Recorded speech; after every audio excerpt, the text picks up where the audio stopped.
One unexpected expense, a car repair, medical bill, or job loss, can derail your finances fast. That's why having an emergency fund isn't optional, it's essential. Think of it as your financial shock absorber. It gives you space to breathe when life throws you a curveball. No credit cards, no stress, just a buffer you control. Start small. Your first goal? Just $500. It might not cover everything, but it's enough to prevent a crisis from becoming a catastrophe.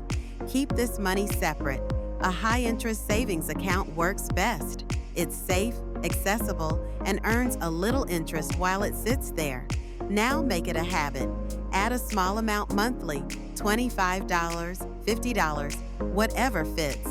Set up an auto transfer so you don't have to think about it. Eventually, aim for 3 to 6 months worth of essential expenses.